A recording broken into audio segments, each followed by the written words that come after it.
Hey everyone, it's Dr. Rick, and today's tutorial is on chronic fatigue. Chronic fatigue syndrome. I've had 5 patients now in the last 10 days come on into the office with all the same symptoms.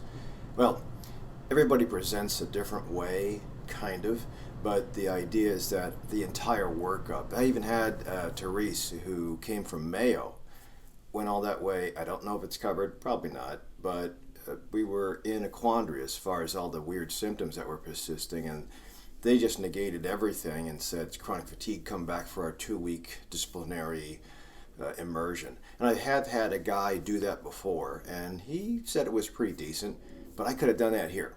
So I have a host of different coaches that can help with figuring out, finding your way, learning about the diagnosis, maybe pushing exercise a little bit. If this is the first time you're finding me, don't forget to hit the subscribe button down below and the notification bell to find out when I do new videos. And also, if you like this, share it with somebody that might be the same way. I belong to the fibromyalgia group on Facebook, 2 of them, and I think the interaction with the group is excellent. Now, fibromyalgia is a little bit different than chronic fatigue in that fibromyalgia has distinct diagnoses and trigger points, 11 of 18, depression, sleep disorder. Whereas chronic fatigue, also known as myalgic encephalomyelitis, which is an old diagnosis, but I think that fibromyalgia is pretty good of a name of sorts. I was diagnosing and treating fibromyalgia in the 90s before the American College of Rheumatology came up with the diagnosis. Chronic fatigue, it's also a basket. It's a waste basket. Yeah, this isn't a waste basket. It's a laundry basket, but it's a waste basket of a diagnosis. It's also a laundry basket of symptoms. But the reason I have the laundry basket is because I have a whole bunch of goodies. So let's just go through the usual things. I'd say top 5 things to consider with chronic fatigue are you need a full workup. So don't just watch this video and say, I got it, because a lot of people have fatigue. A lot of people are underslept in the U.S. A lot of people have brain fog. The fatigue, as I mentioned, a lot of people, because of the sleeping disorder, also have a lot of body aches. And fibromyalgia, and this might as well be a fibromyalgia chronic fatigue video, but fibromyalgia I've done videos on before, and there's distinctly trigger points that have to be tagged in order to treat it. But if you know what? If you read this book, Jacob Teitelbaum's awesome. He's a doctor.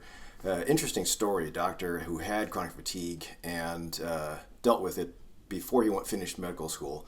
And he's in Hawaii. He has there's great information. So a lot of good information to learn about the disease process, because the way this stuff presents is really weird. This is my old book that I use for fibromyalgia patients, just because I used to treat it mostly physical. But I found that, again, with all other diseases, you have to have a host of different coaches available. Somebody I think mood is important to control, and I really believe in psychology. So if you can find a good psychologist that can help you with the disease process and changing around the learned mechanism that you have had to deal with this chronic disease.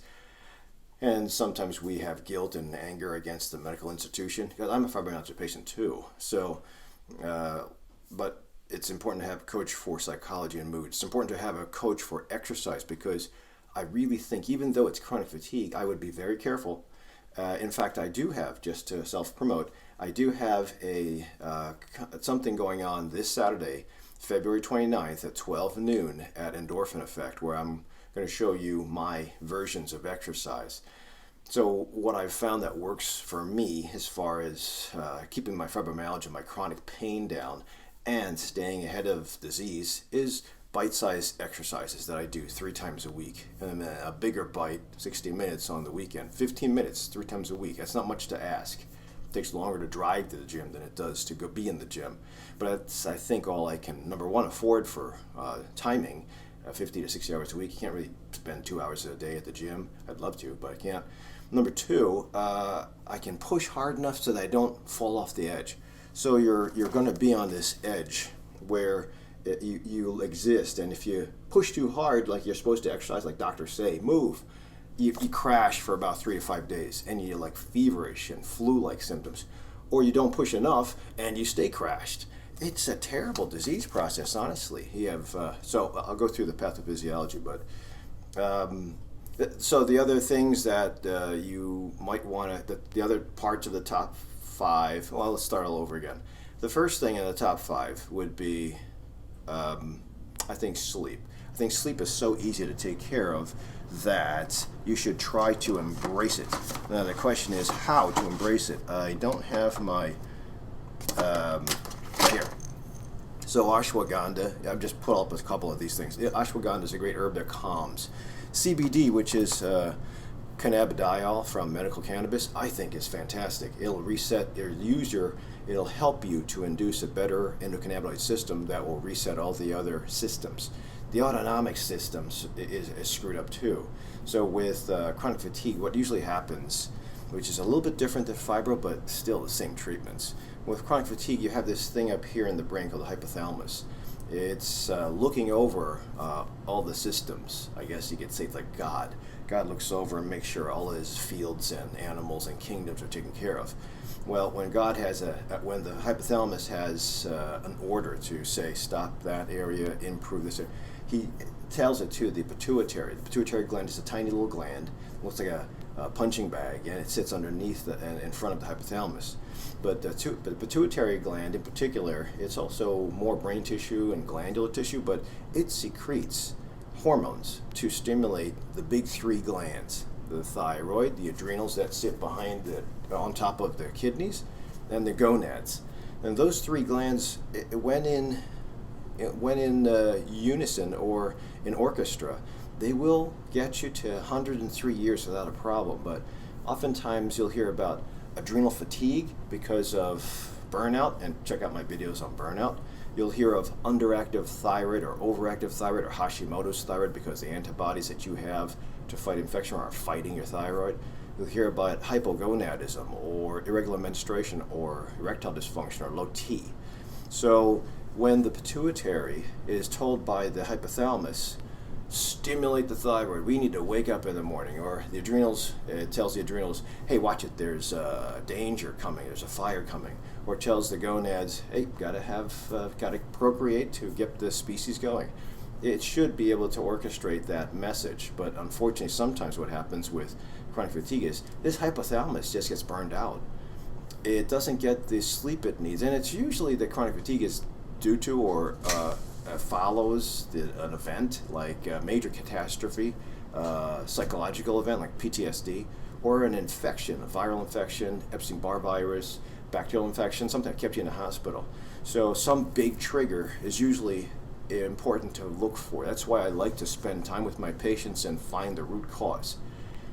A 15-minute office visit will not find you a root cause. You'll be able to hear about 5 minutes of nuggets, type a lot for 5 minutes to 10 minutes, and then write a prescription, and you're done. Or at least that's what most of my colleagues do. Sorry, colleagues, but my colleagues are not great at chronic fatigue or fibromyalgia. Sometimes a rheumatologist will be a little better adept, but they only give Lyrica and Cymbalta, which does work. Trazodone for nighttime and depression. It does work, but you're talking about a chronic fatigue patient. You're talking about somebody with fibromyalgia who already has a little bit of a sleep disorder. And then you're giving gabapentin or Lyrica, Cymbalta, Trazodone for sleep and pain, but it makes you sleepy. So if you have chronic fatigue and you have a medicine that works to help chronic fatigue, but the medicine makes you fatigued, so if that's the best we have, okay, I got others. So what I would also do, I pulled out the wrong bottle, but it was supposed to be D-ribose. D-ribose is a sugar, and I learned it from Jacob Teitelbaum. D-ribose in powder form, 5 grams a day. It's a sugar which seems to stimulate and help the mitochondria, because this is a energy deficit problem. I mean, you can take in glucose if your gut is working in fuel sources, but the way the glucose gets in the cell is really screwed up, and actually the way the energy packet in the cell gets to the mitochondria is screwed up. So you actually are starving your cells. That's why the brain just doesn't figure things out. The memory's screwed up, the brain fog is there, so it's an energy deficit problem, even though you're eating energy, but you're also underslept, which is really a screwed up problem. I mean, the Exxon Valdez was a sleep disorder, captain. A lot of people get into accidents on the highway. So I've done a video on L-carnitine. L-carnitine is spectacular as far as using fat to get into mitochondria as a fuel source, especially if the glucose is all screwed up. So the brain tissue will be able to use this as another fuel source, but instead of glucose, but you do have to have fat, and you have to have L-carnitine. So check out the video. I'll put a link down below. In addition, I think that it's really important to have some form of DHA. So this isn't just going to be for giving you vitamins, but I think all these things will help. Again, if the gut is tolerating this stuff. So DHA is a form of omega-3 oil. This one's from, I'm vegetarian, I'm vegan, but I used to take fish oil, but having this yeast made DHA at high dose is great. A little pricey, but I use it often. So that, in addition to, I've done a video on DHA, I think, and ginkgo. Really good brain power fuel.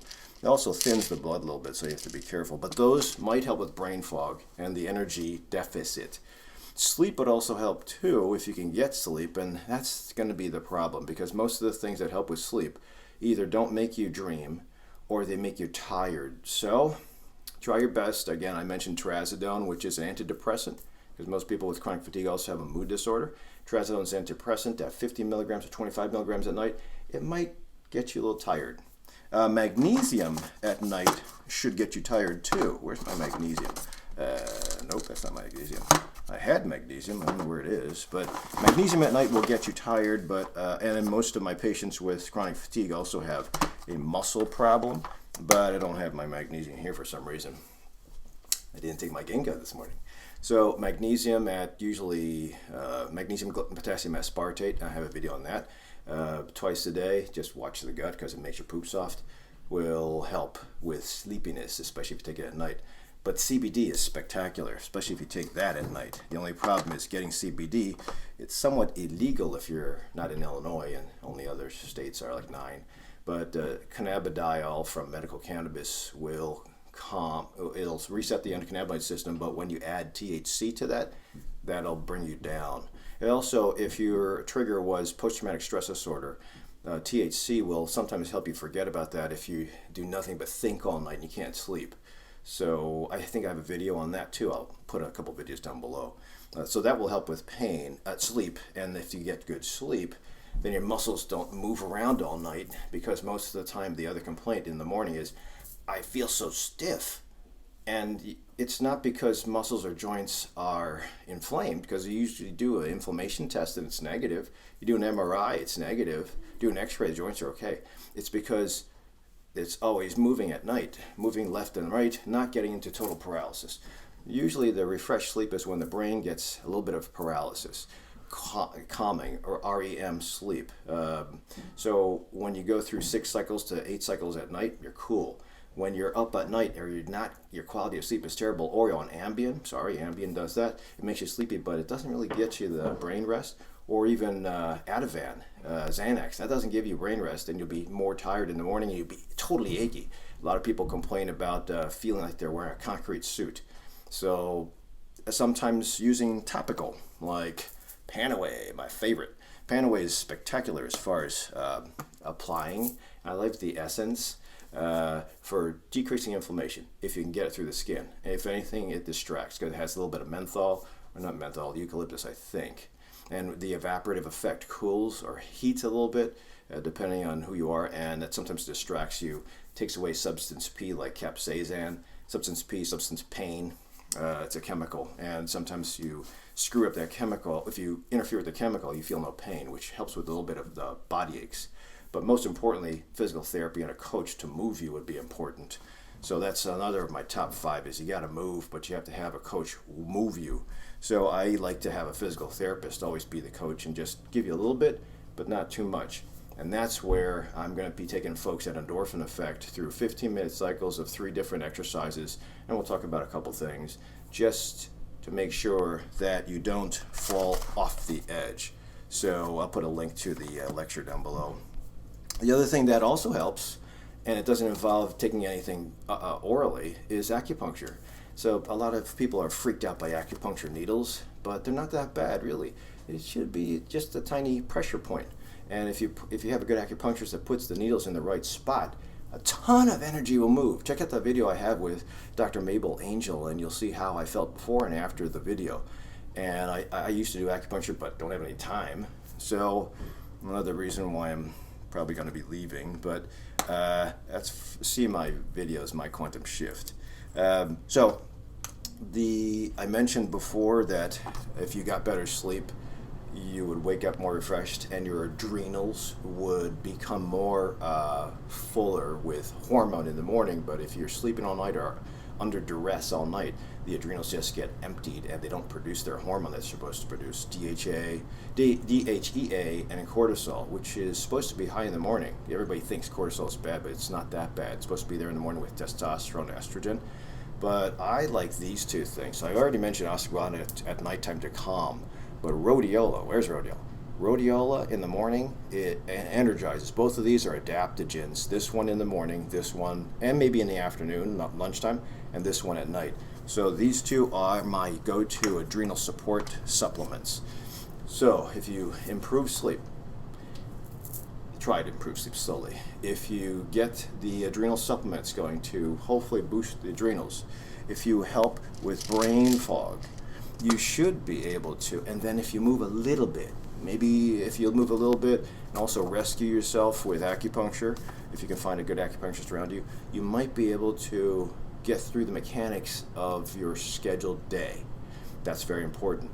The other problem with the hypothalamus and the pituitary, though, is that if they're off, if the hypothalamus is burned out, it doesn't have any orders, it's going to the pituitary, and the pituitary doesn't talk to these three glands would be crazy. So you'll have crazy, I already mentioned the side effects of these three being off, but in some cases, when you have the autonomic system off, you'll actually pass out. You'll pass out of nowhere because you'll have a vasovagal episode. I think some doctors have put people on a tilt table just to prove it, but they usually will give a steroid and they'll push in high salt, which is cool to take care of the pass out part, but not take care of the true symptom. I mean, the true reason, the root cause of the symptom. I think a lot of the vasovagal folks, now there is a pathology, but I think that you can have a look-like symptom in the form of passing out a lot or near pass out. The syncopal episodes, they're called. But again, you got to get the workup on this and this. You got to get an MRI once a year. You got to get a stress test or look at the heart at least sometime and maybe repeatedly. So if you're older, then you really have to be careful. But that's one of the autonomic systems that's off. The other autonomic system is the digestive system. The digestive system will be totally leaky. But I believe if you have the right bacteria, I just did a video on Boulardi. If you have the right bacteria, it should help the inflammation. I don't know how long you can take Boulardi. I like to do this at least 2 to 3 times a year in an entire bottle, which is about a month to 2 months, and then go back to something different. But a great anti-inflammatory, also helps with reducing TNF alpha and interleukin 6. Those are 2 markers that are known to attack. Also helps the microbiome, because the microbiome is usually screwed up.